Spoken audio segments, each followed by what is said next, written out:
Se cumplen 43 años del golpe militar del 24 de marzo de 1976 y vamos a encarar esa cuestión desde un ángulo muy interesante, que es cómo se veía el campo como un lugar productor de bienes para las personas y cuáles eran las políticas científicas que se encaraban desde la dictadura en relación al campo. Lo hacemos con una doctora en historia, Cecilia Gárgano, especialista en este tema puntual de ciencia, tecnología y dictadura. Muchísimas gracias, Cecilia, por estar aquí. No, gracias a ustedes por la invitación. Cecilia, la primera cuestión es, cuando se produce ciencia, hay beneficiarios de esa ciencia. En esa etapa tan particular de la dictadura, ¿cómo se concebía a la ciencia y hacia quién se apuntaba en términos de beneficios? Bueno, exactamente como está señalando, la ciencia como práctica social está en cualquier momento de la historia, ¿no? Atravesada por problemáticas sociales, económicas. Es imposible desligarla de para quién y para qué está producida. Durante la dictadura, que es una temática que, si bien los estudios sobre historia reciente y sobre la dictadura en particular han crecido mucho, qué ocurrió en nuestro país en los ámbitos de investigación y de ciencia y tecnología es una temática menos trabajada dentro de este campo. Yo me dediqué durante mi investigación doctoral a analizar el accionar del INTA, que es el Instituto Nacional de Tecnología Agropecuaria, que trabaja... famoso INTA. Claro, orientado al sector rural.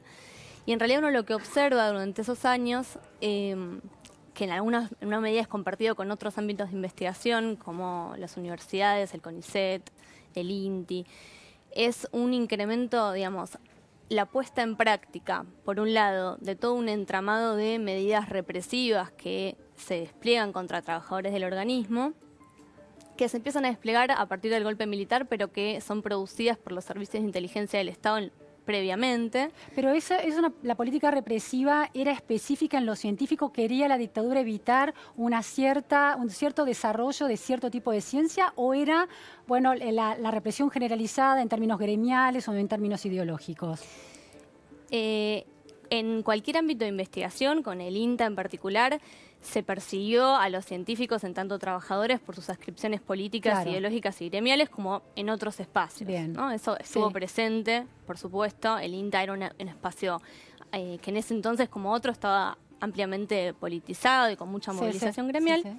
Pero mi eje de investigación tuvo que ver con preguntarme si habían cambiado o no y en qué sentido la orientación de las agendas de investigación y de extensión rural. ¿Y cómo fue eso? Y en ese sentido, el INTA es un organismo que está, como sabrán, distribuido a lo largo y a lo ancho del país, con lo cual yo lo que hice fue enfocarme en analizar algunas de las agendas de trabajo.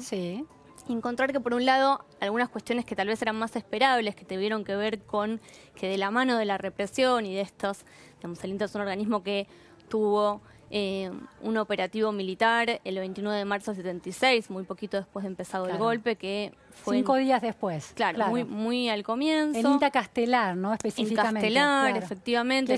Que es una oficina clave del INTA, ¿no? Es el Centro Nacional de Investigaciones Agropecuarias, que concentra buena parte de la investigación básica. En ese operativo hubo más de 200 cesantías. El INTA tiene en su historial, en esta historia reciente, que sepamos, porque es una historia en construcción, que aún hasta judicialmente nos falta también avanzar, 6 trabajadores desaparecidos, trabajadores y trabajadoras, alrededor de 200 cesantías.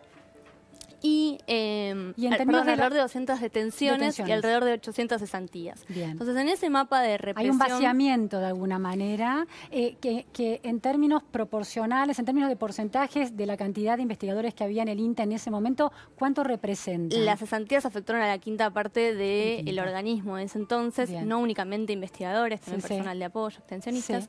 Y en relación a los contenidos de la investigación... por un lado, en lo que tiene que ver con la agenda de las investigaciones en economía agraria y sociología rural, lo que se observa es un desmantelamiento de todo un área de formación para graduados de posgrado que era pionera en el país. Y en relación a la temática, hay, digamos, como pasó en otras instancias, un intento dentro del INTA y dentro de las investigaciones del INTA de poner en cuestión justamente ciencia para qué y para quién, la orientación tradicional de ese organismo.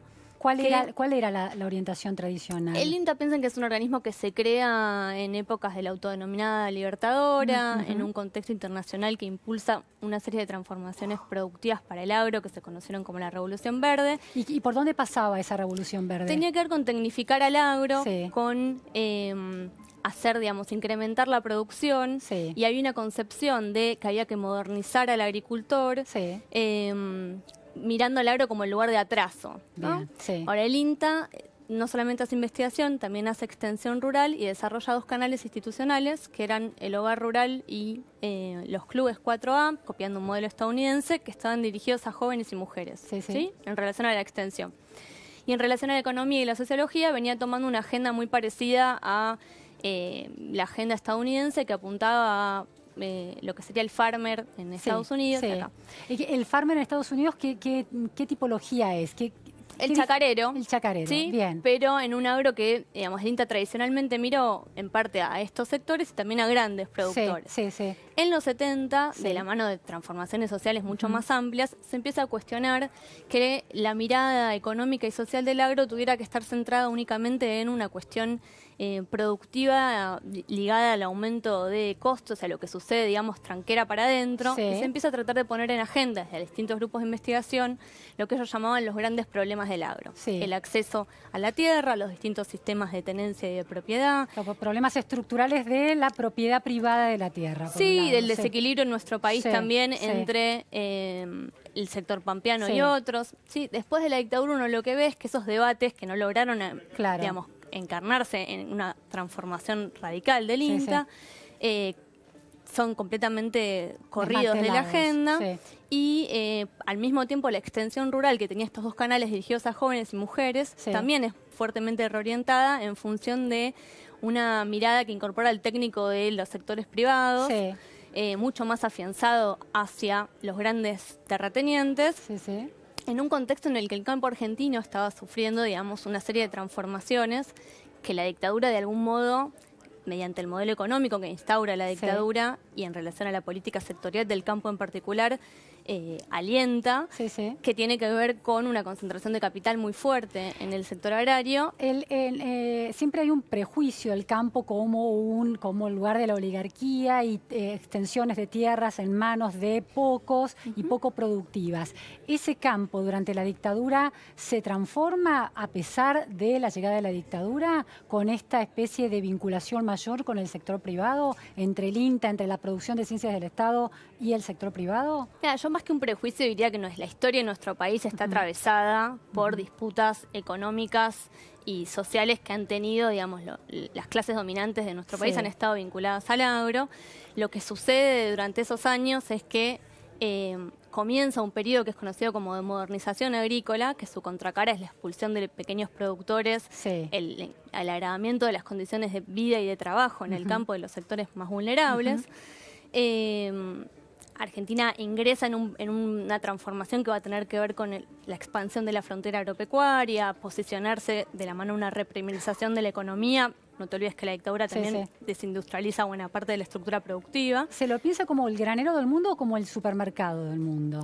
Claro, bueno, ¿viste? En esas metáforas que andan circulando tanto hoy en día. A ver, claramente en ese momento hay un quiebre que tiene que ver con desmantelar buena parte de todas las estructuras regulatorias, la Junta Nacional de Carnes, de Granos, lo que era el Consejo Agrario Nacional. Un organismo como el INTA, si uno ve las editoriales de los medios de aquellos años, que los medios tuvieron un papel muy importante en cubrir lo que fueron esas transformaciones. Por ejemplo, se habla, yo te traje un par, porque como historiadora tenemos... No, pero solamente te voy a mostrar la nota, que es una editorial de La Nación, de hecho, de octubre del 76, que habla de la recuperación del INTA, ¿no? Digamos, la preocupación que se plantea en este medio como en otros, tenía que ver con señalar que había una infiltración ideológica dentro del INTA.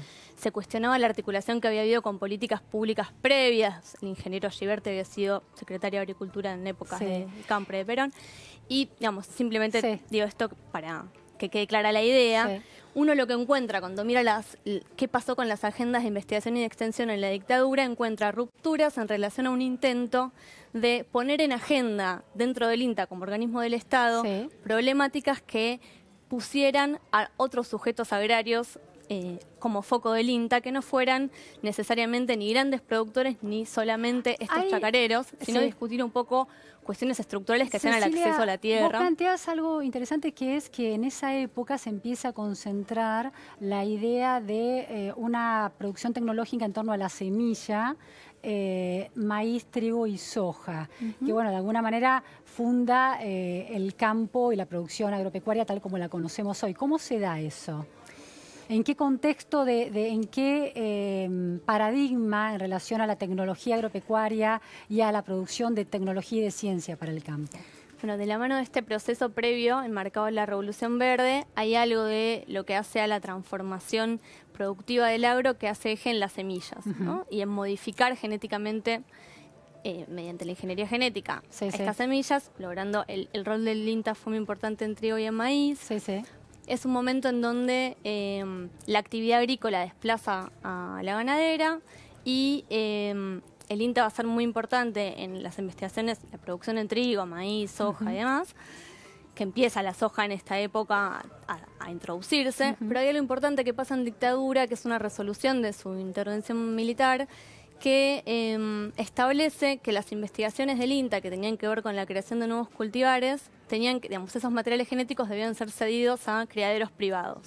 Cedidos sin crear patentes, esta es la idea. Bueno, todavía no había patentes, claro, no había patentes, pero ahí, digamos, uno puede pensar que dentro de un organismo del Estado como el INTA, lo que se observa en dictadura en términos más generales, más allá de las investigaciones sociales, sino en líneas más duras como la creación de semillas, otras, es que se intensifica la apropiación privada de conocimientos generados con fondos públicos, y el Estado, que en dictadura... Sin que esa transacción esté regulada o genere una rentabilidad también para el Estado, que podría ser interesante, como sucede hoy en día, ¿no? Bueno, o como sucedía durante tocaste un punto clave, ¿no? Porque esto de cómo sucede hoy en día nos permite pensar alguna de las continuidades. O como sucedió durante la gestión de Barañao también en ciencia y técnica. Bueno, exactamente. ¿No? Es una de las, digamos, esta idea de que un conocimiento útil, de que el Estado tiene que servir para favorecer y de alguna manera garantizar los intereses privados, es algo que en términos de lo que es el programa neoliberal que se va a aplicar... Que, privado, digo, las patentes y las empresas tienen que ver con intereses privados. Pero el Estado también, el Estado se beneficia. Bueno, es una manera de verlo. Digamos, una de las cuestiones que tienen que ver importantes en relación a los programas de investigación en semillas es que, producida la democracia y el retorno democrático, el INTA es pionero en generar convenios de vinculación tecnológica con empresas que van en línea de lo que estás mencionando, ¿no? Digamos, iniciamos la conversación preguntándonos en relación a ciencia para qué, se va a intensificar una mirada muy mercantilista, una ciencia muy empresarial. Y eso va a tener que ver con las transformaciones sociales del agro. Gran debate. Hacemos otra mesa otro día. Muchísimas gracias. Gracias Cecilia, a ustedes.